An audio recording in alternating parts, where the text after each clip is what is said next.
Gamers, let's talk South of Midnight. The final preview has dropped today. Everybody's giving their final thought on the game. Excuse me, I have the hiccups, but I am really curious about this game because I love the art style of it. And of course, Xbox been teasing this game and showing previews and play tests for like the past year or whatnot, even to like things behind the scenes. So I'm looking forward to this. I want to check out IGN's and I might check out one other person, maybe Skill Up. I like Skill Up and the way he previews his games. I always enjoyed his. So I think we're gonna do those two. First off, IGN. I will leave timestamps down below so you guys can jump ahead to see where I'm at or whatnot. But let's stop talking. Let's jump into it. I was smitten with Compulsion's South of Midnight well before I got to play a little more than an hour of it recently. From the first enigmatic trailers hinting at this southern gothic, dark fantasy, magical realist stop-motion game set in the Deep South, to IGN's own first look, to the bigger gameplay overview at the recent Xbox Developer Direct, South of Midnight struck me as a deeply moving, highly stylized game that would almost definitely make me cry. When I told the art director, Whitney Clayton, that I had immediately thought of that decade-plus-old movie, Beasts of the Southern Wild, she confirmed that that was one of their early major inspirations for its mythical bayou-type location, folklore creatures, and this really heartwarming protagonist. Let me just say this right quick. The music and the art style is genuinely will pull me to this game immediately versus more of the story. Don't know too much about the story. I did see a couple videos, but it's just something about the music and the art style. The stop motion they do in this is different, you know, and I like it. I ain't no boo hag. That, along with the darkness and folktale fantasy of Pan's Labyrinth. Huge yes to all of that. In the section that I got hands-on time with, I absolutely got the sense that all of the intrigue and hype building was no bluff. And yet, a couple elements of the gameplay still needed more time in the metaphorical oven before it's ready to ship out. Even with those minor blemishes, which are slightly concerning because we're just a couple months away from its April 8th release date, I still left enamored with the setting and bubbling with curiosity about the bigger story about ghosts and environmental catastrophe driving South of Midnight. She didn't know dangerous creatures from old folks' tales still abide here. And best of all, she didn't know she was about to meet me. I played through Chapter 3, far along enough to have some magical combat tricks as a weaver going up against spooky figures called haints.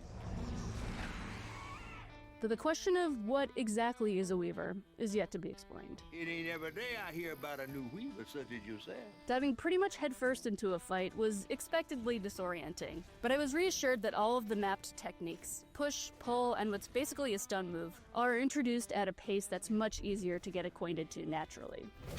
Part of the struggle was the auto-lock feature being a little loosey-goosey at times. Because of the volume of haints and where they appear in the combat area, the camera spun around the main character, Hazel, in a way that may be a tiny bit woozy. I eventually got the hang of the weaving moves, plus the timing of dodging for its magic recoil against nearby haints, and found it challenging enough, but not necessarily revolutionary.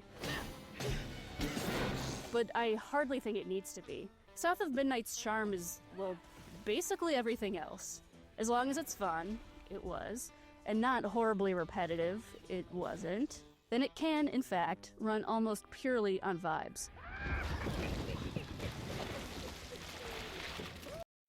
See, she said it right there. Like I feel like just off of that, the game run well. Like she said, it plays good. You know, I don't think it's trying to reinvent the wheel of gameplay, right? Open world, whatever. You got your area cut off, and you get to play. Like you get to fight off enemies before you get to move forward, and there's nothing wrong with that. A lot of people always say, like when games come out, they're looking for the wheel to be reinvented, and it's like, well, every game don't need to do that. So that right there is a plus to hear. And like she said, it's fun to play, runs well. So, I mean, what more can you ask for? From each encounter with the haints, I felt a sense of eerie dread from the lighting and fog, the blaring drums and horns score, the general spore-like creepiness of the Haints and their corruption. And when I finally beat their spooky asses, it culminated in a cathartic cleansing of the land, both physically and spiritually, that had been choking on its past. Hazel wasn't just clearing out the wreckage of environmental disaster from a devastating hurricane where she lost her mother, setting her on this very journey. She was healing the ghosts of history that were haunting the land too. The bear trap was meant for Benji. There weren't no bears around here. That's kind of how the beats of the chapter went. Platform around a swampy area with double jumps, glides, and magic skills to find what I'll call haint holes. Clear them out and pick up little pieces of a bigger story that all point back to a mythical creature. And you're welcome to try bottling up the pain. But the roots of this trouble go deep. This one in particular at the behest of a giant talking magical catfish, who is both narrator and seemingly Hazel's mode of transportation around different areas. Chapter 3 didn't end with a boss battle against one of the giants highlighted in earlier videos. Instead, I climbed up a giant man-shaped tree to clear the stigma of its wound. I swear the game explains why it exists at all through the collected ghost stories, and houses and spaces are littered with ephemera that help fill out more of a character-building picture. But even so, the ultimate answer still felt like a cliffhanger. Who were these people, and how were they connected to the bigger tapestry of South of Midnight? I gotta know. The ghost got away.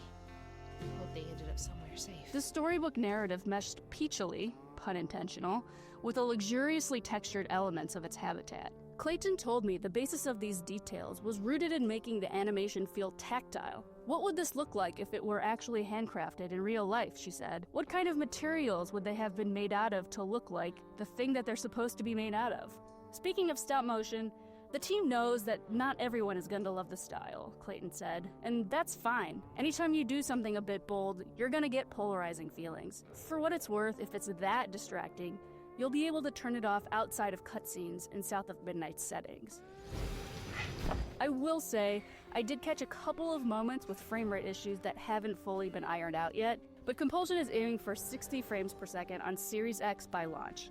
And when everything is running smoothly as it ought to, South of Midnight should be a uniquely beautiful game that might even make you cry a little bit too. For more South of Midnight reveals and other Xbox exclusives, be sure to stick with IGN. Secrets are a terrible burden.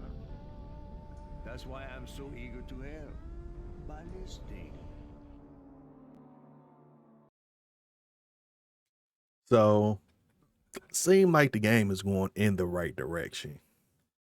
I remember listening to, was it Kind of Funny, I want to say? And I want to say it was Paris that went to see it, whatnot. Like hands-on. Well, it wasn't hands-on. I think there was like watching gameplay, stuff like that. But people in the comments was asking like, well, the stop motion, can you turn off the stop motion?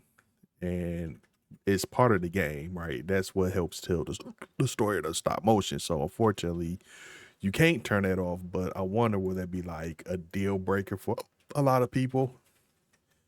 Again, I think that's what makes the game stand out more. I don't kind of curious to see, like, you see the enemies. That's what I'm curious about, like how the enemies will be when you're fighting with the stop motion thing.